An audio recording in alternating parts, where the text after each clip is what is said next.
नमस्कार विद्यार्थी मित्रांनो, सर्वांचं लक्ष मराठी या परिवारामध्ये सहर्ष स्वागत आहे। आज आपल्याला नवीन घटक स्टार्ट करायचा आहे, सुरुवात करायची नवीन घटकाला। आतापर्यंत वर्णविचार, जोडाक्षरे, संधी बरेचसे भाग आपण अभ्यासले।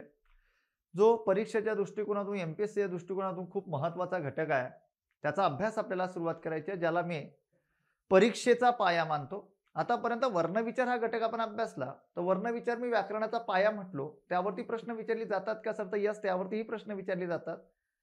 संधी या घटकावरती विविध प्रकारची प्रश्न विचारली जात होती। मी तुम्हाला त्याचं विश्लेषण, उत्तरांसह विश्लेषण आपण प्रत्येक प्रश्नाचं करून घेतलं।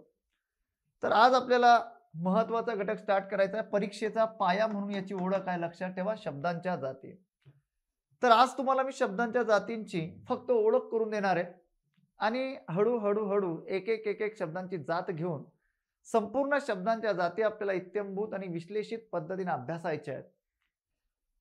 तर जेव्हा शब्दांच्या जातींची विभागणी झाली, तर शब्दांच्या जातींची विभागणी नेमकी कशा पद्धतीने झालेली आहे, तर त्यामध्ये सर्वात मोठ्या प्रमाणामध्ये प्रचलित असलेल्या शब्दांच्या जाती म्हणजे विकारी शब्द आणि त्यानंतर अविकारी शब्द, की ज्या शब्दांच्या जाती आपण मराठीमध्ये मानतो किंवा त्यांना खूप मोठ्या प्रमाणामध्ये मान्यता आज देण्यात आलेली आहे। आणि सर्वात महत्त्वाची गोष्ट, जे थोर व्याकरणकार आहेत, त्या थोर व्याकरणकारांनी विविध पद्धतीने जे काही शब्दांच्या जातींचं वर्गीकरण केलेलं आहे किंवा शब्दांच्या जातींची विभागणी केलेली आहे, तर या सर्व गोष्टींची माहिती आहे एका लेक्चरमध्ये मी तुम्हाला सांगणार आहे। अजून आपण शब्दांच्या जातींची म्हणजे जी काही अभ्यास आहे, तो अभ्यासाला सुरुवात केलेली नाहीये। फक्त आणि फक्त शब्दांच्या जाती कशा पद्धतीने निर्माण झाल्यात हे आज लेक्चरमध्ये आणि यावरती आयोगाने नेमकी कशा पद्धतीचे प्रश्न विचारलेले आहेत, त्याचं उत्तरांचं विश्लेषण याच लेक्चरमध्ये आपण करून घेणार आहोत। चला मग आता प्रत्यक्ष आपण मार्गस्थ होऊया, सर्वांची परवानगी घेतो आणि पुढे जाऊया। बघा, आता सर्वात पहिल्यांदा सर्वात महत्त्वाची गोष्ट एक आहे की ज्या शब्दांच्या जाती आहेत त्यामध्ये सर्वात महत्त्वाची गोष्ट शब्द म्हणजे काय हे तुम्हाला माहिती असणं गरजेचं आहे। जेव्हा तुम्हाला शब्दांच्या जाती अभ्यासाव्या लागतात, तर शब्दांच्या जाती अभ्यासत असताना तुम्हाला जे काही थोर व्याकरणकार आहेत, थोर व्याकरणकारांनी शब्दांच्या केलेल्या ज्या व्याख्या आहेत, त्या व्याख्या सुद्धा त्यांच्याशी परिचय तुमचा असला पाहिजे। म्हणजे शब्द म्हणजे नेमका काय असतो सर्वांना माहिती आहे। पण इथं आपल्याला काय अभ्यासायचं आहे, तर सर्वात महत्त्वाची गोष्ट की थोर व्याकरणकारांनी केलेल्या शब्दांच्या व्याख्या तुम्हाला माहिती असणं गरजेचं आहे। बघा, आता सर्वात पहिल्यांदा कृष्ण शास्त्री चिपळूणकर व राभी जोशी या थोर व्याकरणकारांनी ज्या काही शब्दांच्या व्याख्या केलेल्या आहेत तेही लक्ष द्या। बघा, सर्वात पहिली महत्त्वाची व्याख्या आहे संकेतार्थाने किंवा रूढीने अर्थ दाखविणारा जो वर्ण समुदाय असतो त्यास काय म्हणतात, तर त्यास शब्द असे म्हणतात। त्यानंतर मोरो केशव दामले थोर व्याकरणकार यांनी केलेली व्याख्या, बाह्य किंवा अंतसृष्टील कोणतीही वस्तू दाखविणाऱ्या वर्णास किंवा वर्ण समुच्चयास शब्द असे म्हटले जाते, लक्षात ठेवा। त्यानंतर नंबर 3 मध्ये नागो कालेलकर या थोर व्याकरणकारांनी केलेली व्याख्या, वर्णांचा उपयोग करून आपण कल्पना व्यक्त करणारे ध्वनी समुदाय निर्माण करतो, त्या ध्वनी समुदायांना काय म्हणतात, तर त्या ध्वनी समुदायांना शब्द असं म्हटलं जातं। मित्रांनो, मी तुम्हाला सांगितलंय वर्णविचारामध्ये की हे व्याकरण कशा पद्धतीने निर्माण झालंय, हळू टप्प्याटप्प्याने कशा पद्धतीने हे व्याकरण तयार होत गेलेलं आहे, या सर्व गोष्टींची कारणमीमांसा, या सर्व गोष्टींचं विश्लेषण आपण आधीच्या लेक्चरमध्ये केलंय वर्णविचारामध्ये।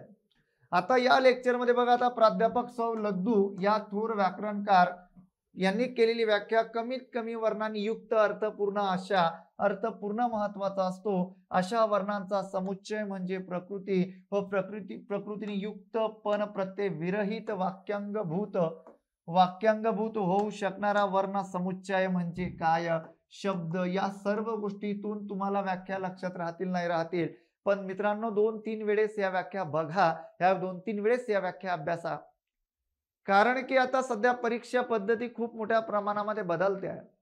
तुम्ही आपल्या YouTube चॅनलवरती बघत असणार कशा पद्धतीने या सर्वच्या सर्व गोष्टी बदलत चालल्या आहेत।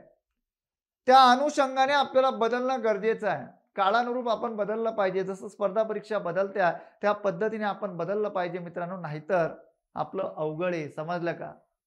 म्हणून आता इकडे जर आपण लक्षात घेतलं, थोर व्याकरणकारांनी केलेल्या ज्या व्याख्या त्या जशाच्या तशा परीक्षेमध्ये विचारल्या जात आहेत, त्या व्याख्यांवरती परीक्षेमध्ये प्रश्न विचारले जात आहेत, म्हणून या सर्व गोष्टी सविस्तर मला सांगाव्या लागतात।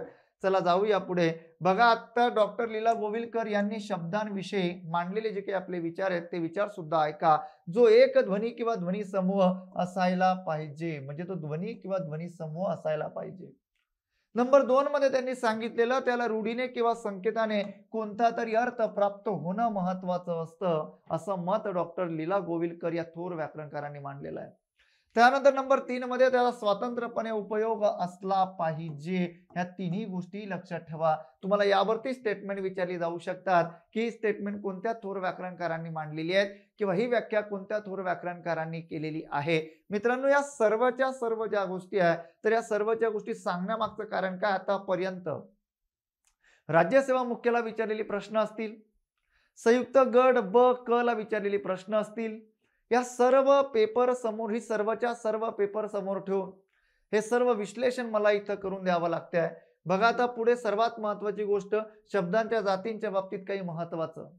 बघा आता शब्दांच्या जाती किती मानाव्यात, वर्गीकरण कसे करावे याबद्दल व्याकरणकारांमध्ये मतभेद जे काही आहे ते बरेचसे मतभेद आहेत. पुढे मी तुम्हाला सांगतो कोणत्या थोर व्याकरणकारांनी किती जाती मानल्यात, कोणकोणत्या मानल्यात, त्याचं विश्लेषण आपण पुढे करून घेणार आहोत. बघा आता थोर व्याकरणकार दादोबा पांडुरंग तर्खडकर यांनी इंग्रजी व्याकरणाच्या आधारे एकूण शब्द जाती मांडल्या पोरोहो 8. जेव्हा तुम्हाला असा प्रश्न विचारला जातो की मराठीमध्ये एकूण शब्दांच्या जाती किती, असा प्रश्न जर विचारला गेला तर तिथं उत्तर तुम्हाला द्यावं लागतं 8. बरोबर. त्यानंतर पुढे कृष्णशास्त्री चिपळूणकर यांनी एकूण शब्द जाती संस्कृतच्या आधारे किती मानलेल्या आहेत, तर यांनी मानलेल्या आहेत 5. लक्षात ठेवा. म्हणजे कोणत्या थोर व्याकरणकारांनी किती शब्दांच्या जाती मानल्यात याची ओळख सुद्धा तुम्हाला होणं आणि याची ओळख माहिती असणं गरजेचं आहे. लक्षात ठेवा. तर अशा पद्धतीने एकूण शब्द जाती त्यांनी किती मानलेल्या आहेत, तर 5 मानलेले आहेत. ओके. कोणी, या थोर व्याकरणकारांनी, कृष्णशास्त्री चिपळूणकरांनी. ओके. त्यानंतर थोडंसं पुढे मार्गस्थ होऊया मित्रांनो. बघा आता पुढे गेल्यानंतर पुन्हा एकदा शब्द आणि पद या सर्व गोष्टी अतिशय महत्वाच्या आहेत बरं का. शब्द आणि पद यातील फरक, प्रकृती आणि विकृती म्हणजे काय यावरती प्रश्न विचारला जातो किंवा विचारली गेलेली आहेत. पुन्हा एकदा ओळख करून देतोय. या सर्व संकल्पना आपण वर्णविचारामध्ये अभ्यासल्यात, पण अजून तुम्हाला एकदा समजावं, एकदा तुमची रिव्हिजन व्हावी, कारण की यावरती या घटकामध्ये बरीचशी प्रश्न विचारले गेले आहेत. म्हणून पुन्हा एकदा, समजलं का, फिर से एक बार. बरोबर आहे का. शब्द, पद, प्रकृती आणि विकृती, अशा पद्धतीने शब्द म्हणजे काय, आता तुम्हाला सर्वांना आपल्या भाषेमध्ये सांगतो. शब्द म्हणजे काय असतं रे, तर शब्द म्हणजे अर्थपूर्ण, लक्षात ठेवा, अर्थपूर्ण अक्षरांचा समूह म्हणजे शब्द होय.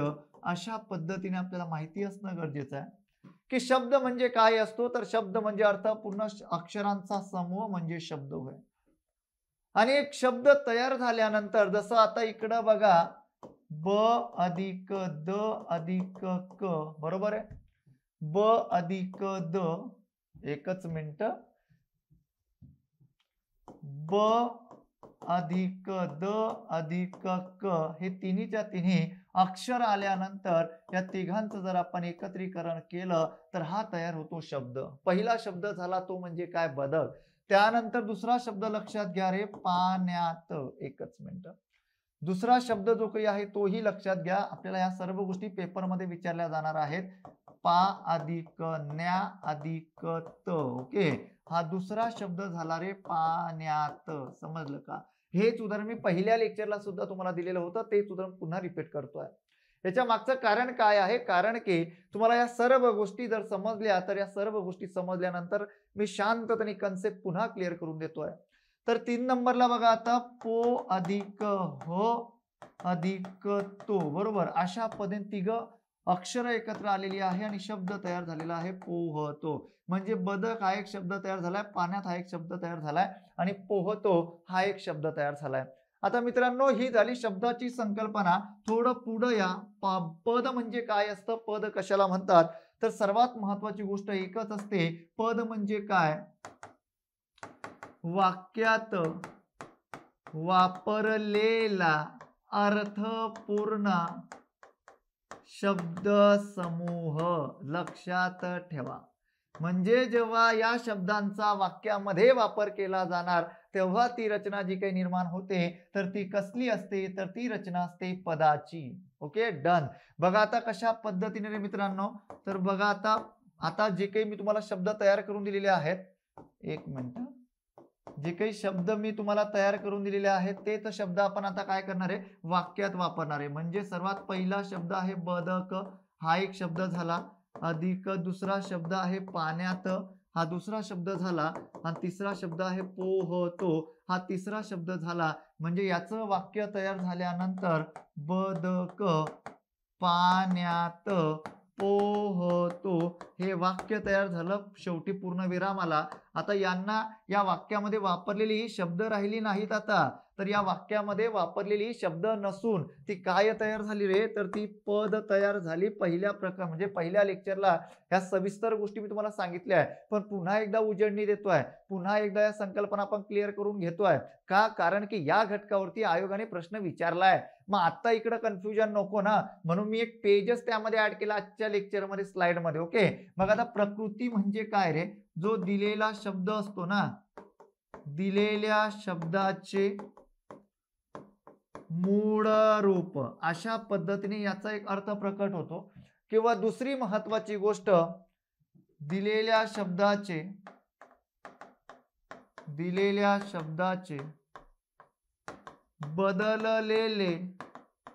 बदललेले मूळ रूप. ओके, बदललेले मूळ रूप म्हणजे काय होय, तर म्हणजे प्रकृती होय. समजलं का? या दोन गोष्टी ज्या काही आहेत त्या प्रकृतीच्या बाबतीत लक्षात ठेवा.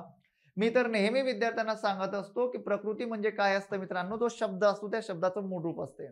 आणि त्या शब्दाचं मूळ रूप म्हणजे हाच तो अर्थ प्रकट होतो की दिलेल्या शब्दाचे बदललेले मूळ रूप. आता बदललेले मूळ रूप म्हणजे कशा पद्धतीने, समजा एखाद्या मुलाचं नाव मी घेतलं रे, बरोबर, एखाद्या मुलाचं नाव घेतलं, समजा एखाद्या मुलीचं नाव घेतलं, सर्वात पहिल्यांदा स्वाती, बरोबर.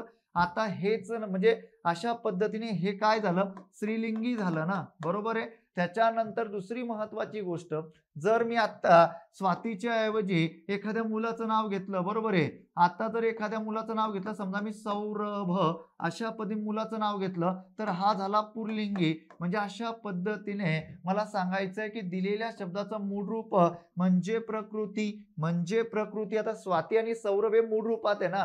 त्याच्यानंतर दुसरं मी रचना केलेली आहे की दिलेल्या शब्दाचे बदललेले मूळ रूप. आता पुल्लिंगी स्त्रीलिंगी म्हटल्यानंतर स्वाती होतं, त्याच्यानंतर ते पुल्लिंगी तिकडं आपण लगेच दुसरं जे काही नाव आहे ते पुल्लिंगी घेतलं, ते म्हणजे सौरभ झालं. मग या दोन्ही गोष्टींचा समावेश कुठे केला जातो, तर प्रकृतीमध्ये केला जातो. हा जो बदल केला का नाही मी, बदललेलं जे मूळ रूप होतं, तर हा बदल जो काही केला मी, तर हा बदल लिंगानुसार केला. आता पुढे आपल्याला बघायचं आहे की विकारी शब्दामध्ये कोणत्या गोष्टीचा समावेश होत असतो. म्हणून याला म्हटलं गेलं आहे की दिलेल्या शब्दाचं बदललेलं जे काही मूळ रूप असतं ते अशा प्रकारची रचना त्यामध्ये समाविष्ट आहे. म्हणजे प्रकृती म्हणजे काय, यावरती आयोगाने प्रश्न विचारलाय. म्हणून या सर्व गोष्टी मला सांगाव्या लागतात. आता थोडं पुढे या ना, थोडंसं पुढं सरका. आता विकृती म्हणजे काय असतं रे, तर विकृती म्हणजे दिलेल्या शब्दाच्या, ऐका, दिलेल्या शब्दाच्या मूळ रूपात बदल, याला म्हणतात विकृती. म्हणजे त्याच्या मूळ रूपामध्ये बदल होतो. आता मूळ रूपात बदल होतो म्हणजे काय, तर बघा, दिलेल्या शब्दाच्या मूळ रूपाला प्रत्यय जोडून येते, अशा पद्धतीने याला म्हणतात मराठीमध्ये विकृती. जेव्हा त्याला प्रत्यय जोडून येते का नाही, तर ते विकृतीमध्ये जातं. म्हणजे कशा पद्धतीने, आता समजा स्वाती का नाही, तर स्वातीने. आता हे नाम होतं ना स्वाती, त्याच्या मूळ रूपामध्ये बदल झाला, लगेच ने हे काय जोडून आलं, त्याला प्रत्यय जोडून आला. त्याच्यानंतर सौरभ, तर इकडं आपण घेऊ शकतो सौरभला, म्हणजे ला हे काय जोडून आलं, त्याला प्रत्यय जोडून आलं. हे गेलं विकृतीमध्ये. ही दोघंच्या दोघं उदाहरणं कुठं गेली, विकृतीमध्ये गेली. म्हणजे अशा पद्धतीने प्रकृती आणि विकृती या दोघांमध्ये कन्फ्युजन करायची नाही, असा दोघांमधला कन्सेप्ट आहे. या दोन्ही गोष्टी उत्कृष्ट पद्धतीने काय करायच्या, आपल्याला क्लिअर करायच्या आहे. म्हणजे शब्द काय, पद काय, प्रकृती काय, विकृती काय, या सर्व संकल्पना क्लिअर झाल्यानंतर थोडंसं पुढे या ना. आता बघा, शब्दांच्या जातींचं वर्गीकरण, जे थोर व्याकरणकार आहेत त्या थोर व्याकरणकारांनी ज्या पद्धतीने शब्दांच्या जातींचं वर्गीकरण केलं आहे ते आपल्याला अभ्यासणं महत्वाचं आहे. मग आता सर्वात पहिल्यांदा काय बघा, थोर व्याकरणकारांनी शब्दांच्या जातींचं वर्गीकरण केलेलं आहे. हे आपल्याला माहिती आहे मराठीमध्ये एकूण टिंब शब्द जाती मानाव्यात. तर मित्रांनो, जे थोर व्याकरणकार मोरो केशव दामले असतील, थोर व्याकरणकार दादोबा पांडुरंग तर्खडकर असतील, यांनी आपल्याला सांगितलेल्या शब्दांच्या जाती एकूण 8 आहेत. त्या शब्दांच्या जातीला मराठी व्याकरणामध्ये परिपूर्ण जे काही आपण म्हणतो ना, परिपूर्ण मान्यता जी काही आहे ते परिपूर्ण मान्यता मिळालेली आहे. म्हणजे आता तुम्हाला मराठीमध्ये एकूण शब्दांच्या जाती किती मानायच्या आहेत, तर एकूण शब्दांच्या जाती तुम्हाला 8 मानायच्या आहेत. आणि जर तुम्हाला प्रश्न परीक्षेमध्ये विचारला गेला की मराठीमध्ये एकूण शब्दांच्या जातींचे टिंब प्रकार आहेत, तर लक्षात ठेवा एकूण शब्दांच्या जातींचे 2 प्रकार सांगायचे. किती प्रकार सांगायचे? 2. कारण की थोर व्याकरणकार दादोबा पांडुरंग तर्खडकर, थोर व्याकरणकार मोरो केशव दामले यांनी 2 प्रकारांमध्ये शब्दांच्या जातींची विभागणी केलेली आहे. मग ते कोणत्या आहेत ते आता पुढे तुम्हाला मी सांगतोय.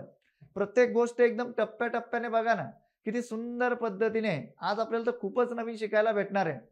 शब्दांच्या जाती आतापर्यंत आपण ऐकलंय रे, नाम, सर्वनाम, विशेषण, क्रियापद, पण आपल्याला त्याच्यामध्ये खूप चांगल्या पद्धतीने अभ्यासता येणार आहे आजच्या लेक्चरमध्ये किंवा मराठी व्याकरणामध्ये. बरोबर आहे. मग आता पुढे बघा, आता यामध्ये थोर व्याकरणकार मोरो केशव दामले यांनी सांगितलेल्या आपल्याला जे काही शब्दांच्या जाती आहे, तर त्यांनी 2 प्रकारात विभागणी केली आहे. एक म्हणजे विकारी किंवा त्याच प्रकाराला त्यांनी म्हटलं सविकारी, आणि दुसरा जो प्रकार आलेला आहे तो म्हणजे अविकारी. बरोबर. अविकारी म्हटल्यानंतर अशा पद्धतीने त्याला त्यांनी अविकारी असा दुसरा प्रकार जो काही आहे तो मानलेला आहे.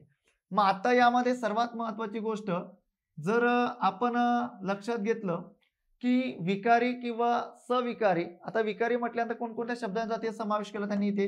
नाम घेतलं, सर्वनाम घेतलं, त्यानंतर विशेषण ही एक शब्दजात घेतली, त्यानंतर पुढं क्रियापद असा शब्द प्रयोग न करता त्यांनी धातू किंवा आपल्याला समजण्यासाठी क्रियापद असा शब्द प्रयोग आपण करूया, काही अडचण नाही.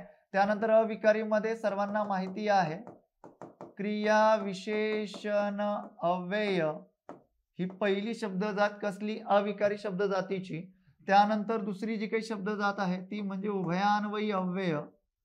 थोडं मोकळं लिहितो मी. उभयान्वयी अव्यय ही दुसरी शब्दजात. उभयान्वयी अव्यय ही दुसरी शब्दजात. आणि तिसरी जी महत्वाची शब्दजात मानली ती म्हणजे कोणती? शब्दयोगी अव्यय. शब्दयोगी अव्यय ही तिसरी शब्दजात मानली. आणि चौथी महत्वाची शब्दजात ज्यावरती बरीचशी प्रश्न आतापर्यंत विचारलेली आहेत, केवल प्रयोगी अव्यय. मित्रांनो, आता कोणती शब्दजाती महत्वाची आहे? आता सर्व शब्दजाती महत्वाचे, पण सर्वात जास्त शब्दजाती म्हटल्यानंतर एक धातू, क्रियापद आणि त्याच्यानंतर उभयनीय अव्यय या 2 घटकांवरती जास्तीत जास्त प्रश्न आतापर्यंत विचारलेले आहेत. आयोगाने जास्तीत जास्त हे घटक जे काही ते टार्गेट केले आहेत. मग आता थोडा आपण सविस्तर अभ्यासूया की विकारी शब्दजाती म्हणजे काय असतं, कशाला म्हणतात विकारी शब्दजाती. याच प्रकारांमध्ये मोरो केशव दामले यांनी या शब्दांच्या जातींची विभागणी का केलेली असावी बरं? अशा प्रकारचे प्रश्न आपल्याला निर्माण होणं महत्वाचं आहे. कारण की अशा प्रकारचे प्रश्न जर निर्माण झाले तर आपल्याला समजतं की जो आपला अप्रोच आहे किंवा जो काही आपण मराठी अभ्यासतोय, जे काही आपण मराठी शिकतोय, तर मराठी शिकण्याचा जो काही आपला म्हणजे रस्ता आहे, जो काही मार्ग आहे तो अगदी बरोबर आहे, उत्कृष्ट आहे. बरोबर. बघा, आता सर्वात पहिल्यांदा ज्या शब्दांच्या मूळ रूपात आपल्याला माहिती असणं गरजेचं आहे लिंग, त्यानंतर वचन आणि त्यानंतर विभक्ती. बर का, या सर्व गोष्टी आपल्याला माहिती असणं गरजेचं आहे. ज्या शब्दांच्या मूळ रूपात लिंग असेल, वचन असेल, थोडं अक्षर चांगलं काढतो, लिंग, वचन, विभक्ती यानुसार बदल होतो, तेव्हा त्यास काय म्हणतात? तर तेव्हा त्यास विकारी शब्द जाती असे म्हटले जाते. कोणती शब्द जाती? विकारी शब्द जाती म्हणून त्याची ओळख आहे. म्हणजे कशा पद्धतीने विकारी शब्द जाती रे मित्रांनो? तर त्याच्या मूळ रूपामध्ये काय होत जातो? बदल होत जातो. मग आता विकारी शब्द जाती कोणकोणत्या मी तुम्हाला आधी सांगितलं ना. नाम आहे, सर्वनाम आहे, बरोबर, विशेषण आहे, त्याच्यानंतर आपल्या भाषेमध्ये क्रियापद आहे, बरोबर. अशा पद्धतीने यांच्यामध्ये बदल होत जातो. मग तो बदल कसा होत जातो त्याचं पुढे आपण विश्लेषण पुढच्या स्लाइडमध्ये मी तुम्हाला सांगतो की कशा पद्धतीने त्यांच्यामध्ये बदल होत जाणं हे विकारी शब्द जातीचं कशा पद्धतीचं लक्षण आहे. ओके, बघा आता आता दुसरी शब्द जाती मी तुम्हाला सांगितली की अविकारी शब्द जाती म्हणजे काय. आता या दोघांच्या व्याख्या आपण आधी बघून घेतल्यानंतर त्यामध्ये कशा पदी बदल होतो आणि कशा पदी बदल होत नाही या सर्वच्या सर्व संकल्पना मी तुमच्या समोर मांडणार आहे. टेन्शन घेऊ नका. ओके. बघा आता अविकारी शब्द जाती म्हणजे काय. तर अविकारी म्हणजे काय. आता बघा ज्या शब्दांच्या मूळ रूपात सर्वात पहिल्यांदा लिंग बरोबर, त्यानंतर वचन, त्यानंतर विभक्ती, या सर्व गोष्टी सविस्तर आपल्याला पुढे अभ्यासायच्या आहेत. नाम हा घटक शिकत असताना या सर्व गोष्टींचा अभ्यास आपल्याला करावा लागतो. या सर्वच्या सर्व गोष्टी आपल्याला उत्कृष्ट पद्धतीने अभ्यासाव्या लागतात. म्हणून टेन्शन घेऊ नका. नामाच्या लिंगाचे प्रकार किती, नामाच्या वचनाचे प्रकार किती, विभक्ती कशा पद्धतीने नेमकी ओळखली पाहिजे. आता बऱ्याच विद्यार्थ्यांना विभक्ती हा जो घटक आहे हा घटक बराचसा अवघड जातो रे. मग मी या सर्वच्या सर्व ज्या संकल्पना आहे तर या सर्वच्या सर्व संकल्पना मी उत्कृष्ट पद्धतीने अगदी सोप्या भाषेमध्ये या सर्वच्या सर्व संकल्पना मी काय केलेल्या आहेत, मांडलेल्या आहेत. चित्र स्वरूपामध्ये या सर्व संकल्पना मी काय केलेल्या आहेत, समाविष्ट केलेल्या आहेत आणि त्या कन्सेप्ट उत्कृष्ट पद्धतीने क्लिअर करून दिल्या आहेत. तर यामध्ये आता सर्वात महत्वाची गोष्ट लिंग वचन विभक्ती यानुसार बदल होत नाही. बघा लक्षात ठेवा, बदल होत नाही. तेव्हा त्यास काय म्हणतात, तर तेव्हा त्यास अविकारी शब्द जाती असे म्हणतात. काय म्हणतात, अविकारी शब्द जाती म्हणतात. म्हणजे नंबर 1 मध्ये यामध्ये सर्वात पहिली शब्द जात येते ती म्हणजे क्रिया विशेषण अव्यय, ही सर्वात पहिली शब्द जात येते. नंबर 2 ची जी महत्वाची शब्द जात यामध्ये समाविष्ट होते मी तुम्हाला सांगितली ती म्हणजे उभयान्वयी अव्यय, ही दुसरी शब्दजात समाविष्ट होते. नंबर 3 मध्ये जी शब्दजात समाविष्ट होते ती म्हणजे केवल प्रयोगी अव्यय, ही तिसरी शब्दाची जात त्यामध्ये समाविष्ट होते. नंबर 4 शब्दयोगी अव्यय, अशा पद्धतीने ही चौथी शब्द जाती त्यामध्ये समाविष्ट होत असते. यांचा समावेश अविकारीमध्ये केला जातो. का केला जातो, पुढे विश्लेषण बघा.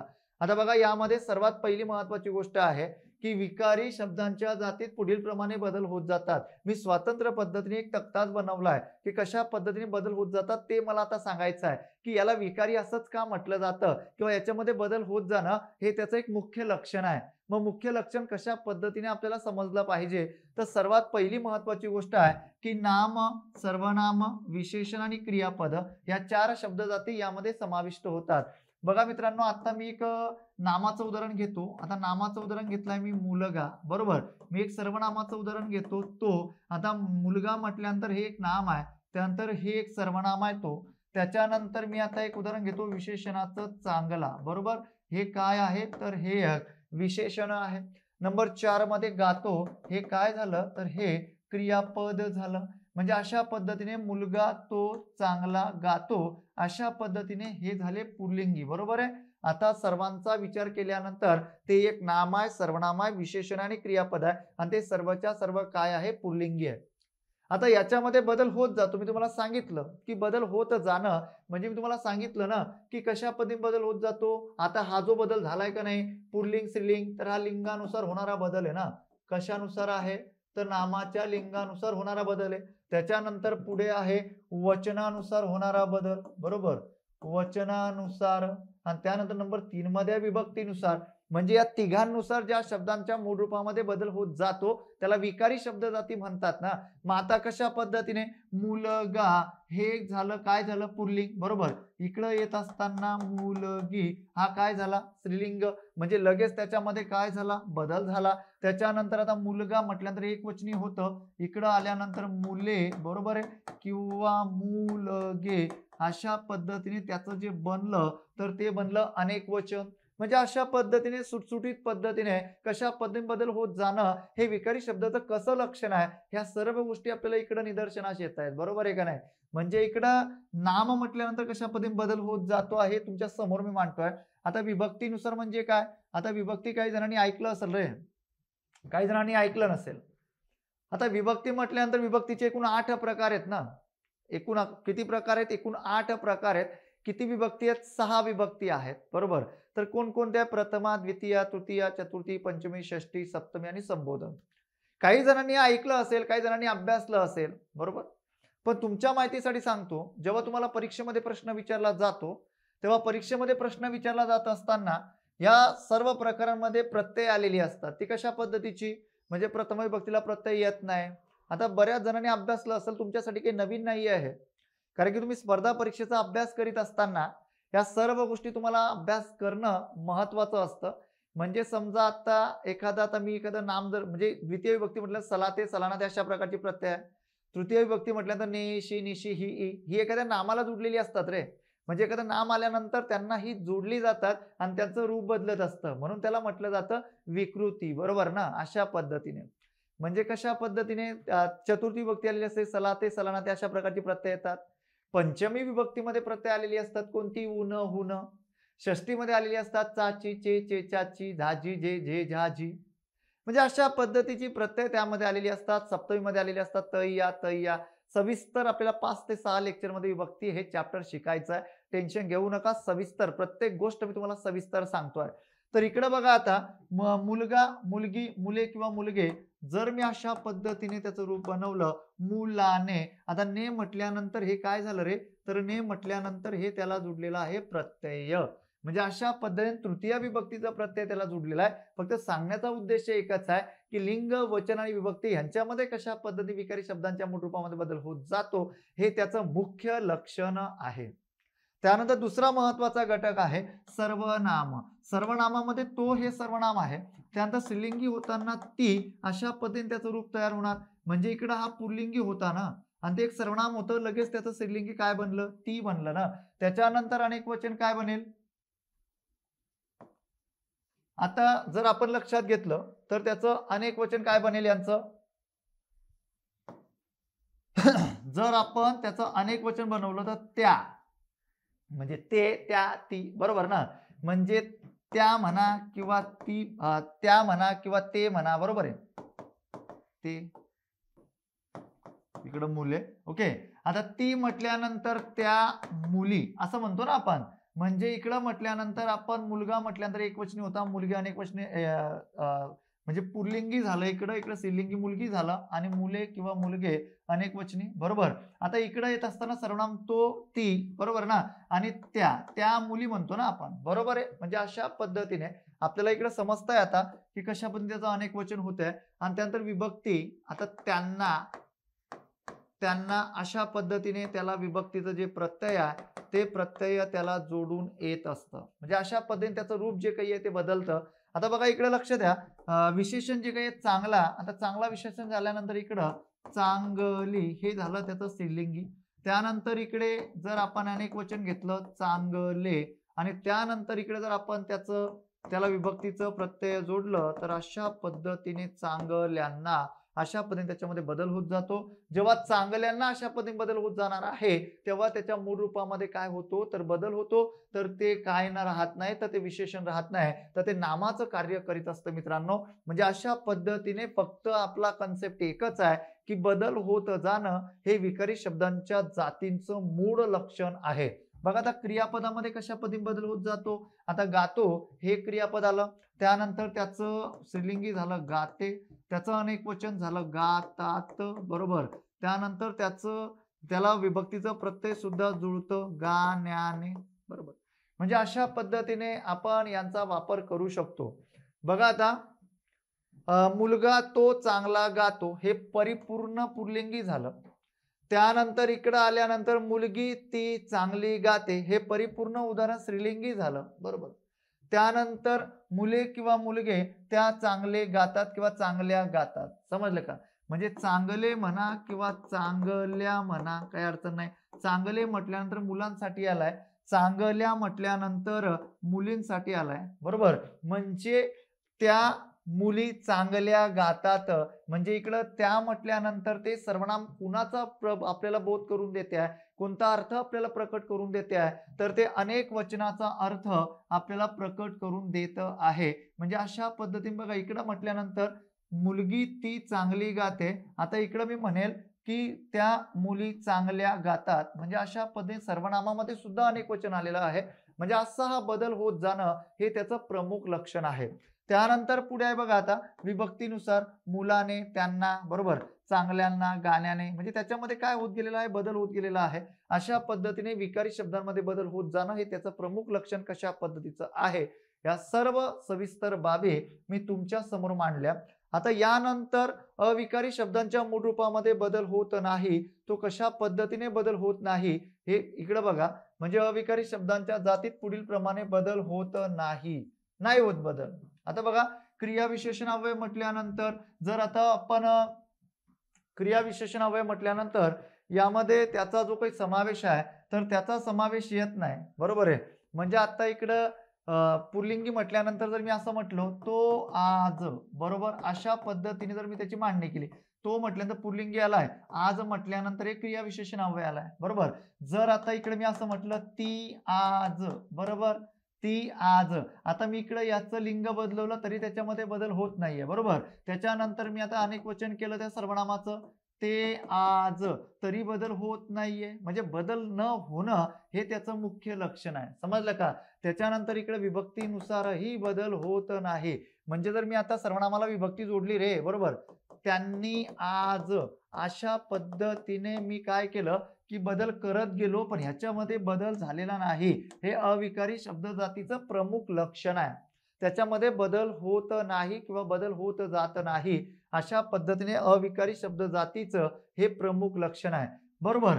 आता इकडे बघा उभयनिय अव्यय. आता एखादा उभयनिय अव्यय घेतो मी, तो पण, बरोबर. आता तो पण म्हणजे आता आपण आपल्या दैनंदिन जीवनामध्ये वावरत असताना अशा प्रकारचा शब्दप्रयोग आपण करीत असतो. तो पण ना माझं ऐकत नाही, बरोबर आहे. मग आता तो पण, आता पण इकडे आलेला आहे. मी आता इकडं बघा तो घेतलेला होता, आता इकडे मी घेतो ती पण ना, बरोबर आहे, ती पण. आता पण बदलला का रे, नाही. तो ज्या भूमिकेमध्ये असतो का नाही त्याच भूमिकेमध्ये शेवटपर्यंत तो राहतो, फक्त बदलत नाही एवढं मला सांगायचं आहे. इकडे सर्वनामाचं, नामाचं तुम्ही लिंग बदलवा, वचन बदलवा, विभक्ती बदलवा, अजिबात त्याच्यामध्ये बदल होत नाही. म्हणून हे अविकारी शब्द जातीचं प्रमुख लक्षण आहे, लक्षात ठेवा. त्यानंतर पुढे बघा, वचन बदलवलं मी, ते पण किती बोलतात असं आपण म्हणतो ना. बऱ्याचदा आपण ऐकत असतो आपल्या आजूबाजूला, आपली म्हणजे आपले वहिनी असेल किंवा म्हणजे आई असेल त्या बोलत असतात ना अशा पद्धतीने दैनंदिन जीवनात, की ते पण ना ऐकतच नाही, बरोबर आहे. त्यांनी पण, बरोबर, त्यांनी पण अभ्यास केला बरं का. यावेळेस मी उदाहरण लिहित नाहीये पूर्ण, फक्त तुम्हाला सांगतोय की अव्यय घेऊन कशा पद्धतीने बदल होत नाही हे मला फक्त इथं स्पष्ट करायचं आहे. मग ते केवल प्रयोग अव्यय असू द्या, हो, काय उभयनिय अव्यय असू द्या, त्याच्यामध्ये बदल होत नाही. आता शब्दयोगी अव्यय असू द्या, बरोबर, तो टेबला खाली, बरोबर, तो टेबला खाली बसला, बरोबर, ती झाडाखाली बसली. आता बघा इकडं खाली आलेला आहे, जोडून आलेला आहे नामाला सर्वनामाला. शब्दयोगी म्हणजे काय, तर शब्दयोगी म्हणजे पुढे सविस्तर अभ्यासायचा आहे. शब्दयोगी म्हणजे काय, जिथं नामाला किंवा सर्वनामाला एखादा शब्द जोडून आलेला असतो, शब्दयोग. शब्दयोग जिथं शब्दांचा योग असतो रे, म्हणजे जुळवा जुळव असते ना. आपल्या जीवनामध्ये बऱ्याचदा आपण ऐकतो की यांचा योग जुळून आला म्हणून त्यांचं लग्न झालं, बरोबर आहे का नाही. म्हणजे ते दोघंच्या दोघं एकत्र आले ना, दोघंच्या दोघं जीव एकत्र आले, आणि दोघंच्या दोघं जीव एकत्र आल्यानंतर त्यांचा काय झाला, तो योग जुळून आला. तसा इथं शब्दांचा योग असतो रे. तिकडे आपल्या दैनंदिन जीवनामध्ये तिथं वेगळा योग असतो, इथं आलेला योग वेगळ्या पद्धतीचा असतो. म्हणजे इथं तुम्ही बदल करू शकत नाही, बदल होत नाही. मग टेबलाखाली असू दे का झाडाखाली असू दे काही अडचण नाही, बरोबर. ते झाडाखाली, ते झाडाखाली बसले, बरोबर, ते झाडाखाली बसले. बघा आता इकडं वचन बदलवलं तरी बदलत नाहीये, बरोबर. त्यांनी टेबलाखाली, त्यांनी टेबलाखाली पुस्तक ठेवले, त्यांनी टेबलाखाली पुस्तक ठेवले. मी आता काही एवढं लिहित नाही, म्हणजे कशानुसारही तुम्ही बदल करण्याचा प्रयत्न केला बदल होत नाही, हेच मला सांगायचं आहे, ओके. त्यानंतर आता केवल प्रयोगी अव्यय म्हटल्यानंतर, आता केवल प्रयोगी अव्यय म्हटल्यानंतर अशा पद्धतीने अरे रे, बरोबर. त्याच्यानंतर इकडं सुद्धा आल्यानंतर म्हणजे कुणासाठीही त्याचा वापर केला, अरे रे त्याचे फार वाईट झाले, बरोबर. अरे रे त्याचे फार वाईट झाले, हे झालं एक वाक्य, बरोबर. अरे रे त्याचे फार वाईट झाले, अरे रे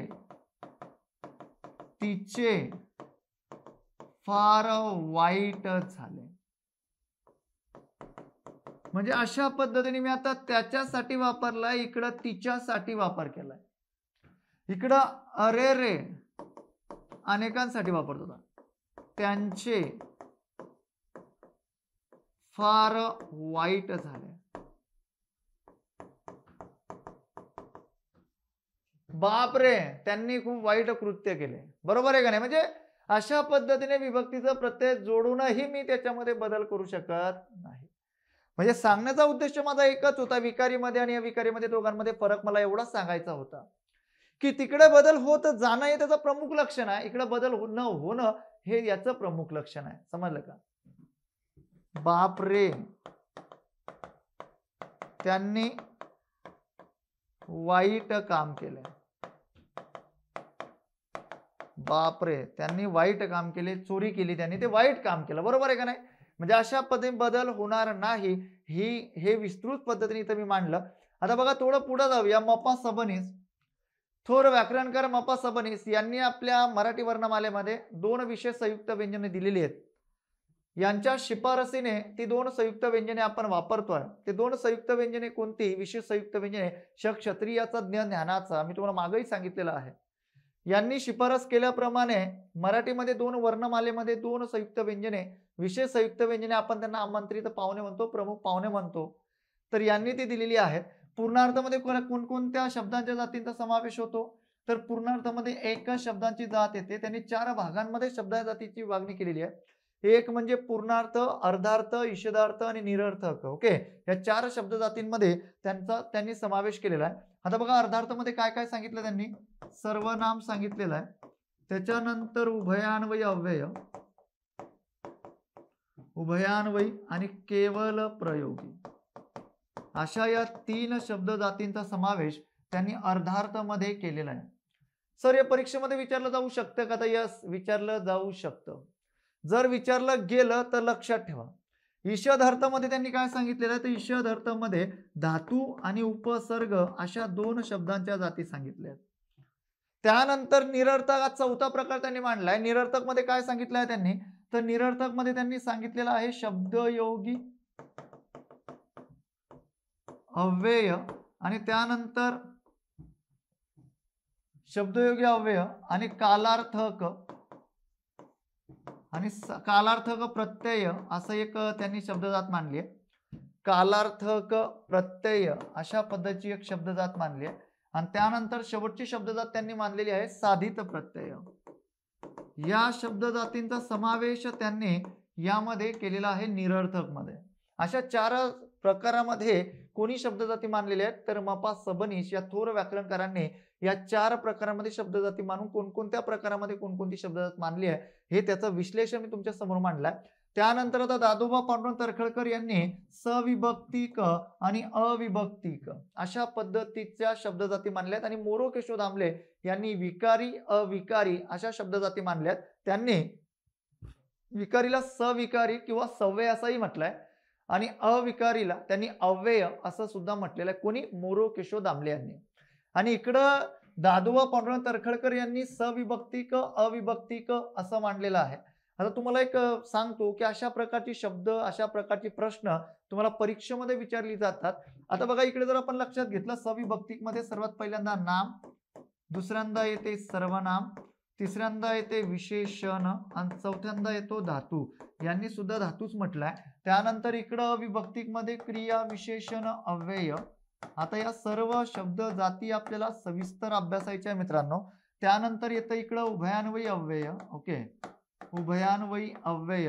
आणि तिसरा जो महत्वाचा प्रकार आहे शब्दयोगी अव्यय, ही जी काही तिसरी शब्द जात आहे शब्दयोगी अव्यय. आणि चौथा आहे केवल प्रयोगी अव्यय. अशा पद्धतीने या 4 शब्द जातींचा समावेश त्यांनी मांडलेला आहे. सविभक्तिक म्हणजे काय, ज्याच्यामध्ये बदल होतो. लक्षात ठेवा, बदल होतो म्हणजे सविभक्तिक. ओके. आणि बदल होत नाही म्हणजे अविकारी विकारी सारखंच आहे. बदल होत नाही म्हणजे अविभक्तिक. या दोन्ही गोष्टी क्लिअर करा. ओके. त्यानंतर आता पुढे बघा, कृष्ण शास्त्री चिपळूणकर यांनी शब्दाच्या जातींची केलेली विभागणी. आता यांनी 3 शब्द म्हणजे 5 शब्दांच्या जाती प्रमुख मानल्यात. किती मानल्यात? 5 शब्दांच्या जाती प्रमुख त्यांनी मानलेल्या आहेत. मग आता प्रातिपदिक म्हटल्यानंतर प्रातिपदिक मध्ये कोणकोणत्या शब्द जातींचा समावेश त्यामध्ये होत असतो यावरती बऱ्याचदा प्रश्न तुम्हाला विचारलेला आहे. ओके. मग प्रातिपदिक मध्ये आलेली असतात नाम, ओके, सर्वनाम आणि विशेषण या 3 शब्द जातींचा समावेश कशामध्ये होत असतो? प्रातिपदिक मध्ये होत असतो. आणि त्यांनी धातू ही मुख्य शब्द जात मानली आणि अव्यय सुद्धा एक मुख्य शब्द जात मानलेली आहे. म्हणजे त्यांनी एकूण शब्द जाती ज्या काही मानल्यात तर एकूण 5 त्यांनी शब्द जाती मानल्यात. तर अशा पद्धतीने कृष्ण शास्त्री चिपळूणकर यांनी सांगितलेलं आहे. त्यानंतर पुढे जर आपण लक्षात घेतलं तर पुढे प्राध्यापक अरविंद मंगरुळकर, ओके, आता हे लेक्चर आपलं संपण्याच्या बेतात आहे. प्राध्यापक अरविंद मंगरुळकरांनी 2 शब्द जाती मानलेल्या आहेत. एक सर्वात पहिला प्रकार मानलेला आहे विकारासह. पहिला शब्द प्रकार कोणता मानलेला आहे? विकारासह. ओके. आणि दुसरा जो प्रकार मानलेला आहे विकाराशिवाय. अशा पद्धतीने ह्या 2 शब्द जाती कोणत्या थोर व्याकरणकारांनी मानलेल्या आहेत?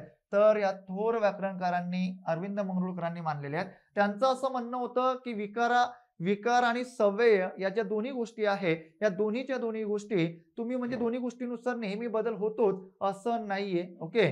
पण सर्वात महत्वाची गोष्ट जर आपण लक्षात घेतली तर विकारासह आणि विकाराशिवाय अशा 2 शब्द जातींमध्ये त्यांनी काय केलेली आहे? विभागणी केलेली आहे. म्हणजे या सर्व गोष्टी आपल्या कन्सेप्ट क्लिअर होणं महत्वाचं आहे. जे थोर व्याकरणकार होते मित्रांनो, त्या थोर व्याकरणकारांनी ज्या पद्धतीने शब्दांच्या जातींची विभागणी केलेली होती ती सविस्तर शब्दांच्या जातींची विभागणी तुमच्या समोर मी मांडली.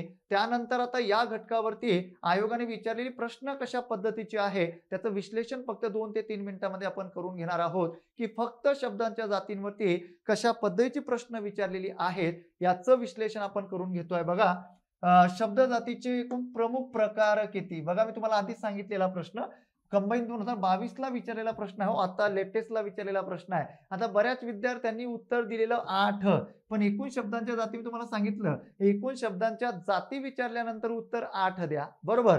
पण जर प्रकार विचारलेले आहेत ना तर प्रकार किती द्या उत्तर? तर 2 द्या. ते 2 प्रकार कोणते? एक म्हणजे विकारी, एक म्हणजे कोणता? विकारी शब्द जात. बरोबर. आणि दुसरा म्हणजे कोणतं? अविकारी. बरोबर.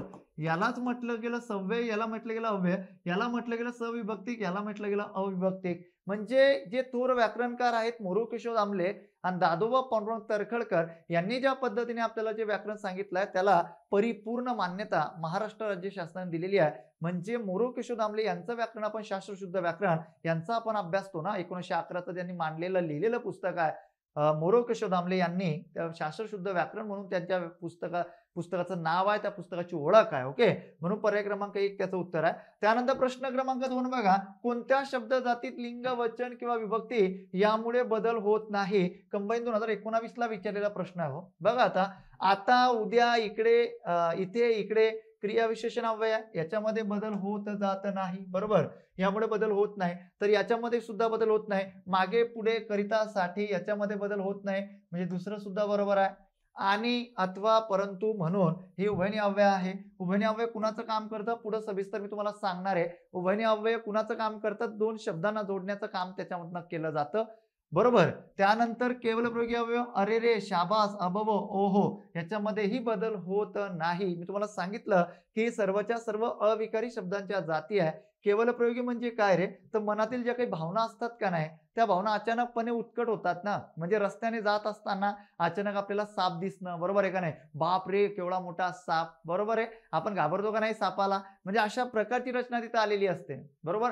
काय कोसळला हो रात्रीचा पाऊस, अशा म्हणजे हे झालं उद्गारार्थी वाक्य. बरोबर. पण बापरे केवढा मोठा साप. अबब केवढी उंच इमारत ही, म्हणजे अशा पद्धतीची वाक्यरचना इथं आलेली असते. म्हणजे आपल्या मनामध्ये कुठल्याही प्रकारची पूर्वतयारी नसते रे. अचानक समोर प्रसंग येतो आणि प्रसंग आल्यानंतर ही रचना क्रिएट होते, तयार होते. त्याला म्हणतात केवळ प्रयोगी अव्यय. इतकं सुंदर पद्धतीचं आपलं मराठी आहे. समजलं का? म्हणजे दैनंदिन जीवन जगत असताना या दैनंदिन जीवनामध्ये या सर्वच्या सर्व गोष्टींचा वापर आपण करत असतो. म्हणून आता पर्याय क्रमांक कोणता येणार आहे? पर्याय क्रमांक 4 येणार आहे. सर्व पर्याय बरोबर.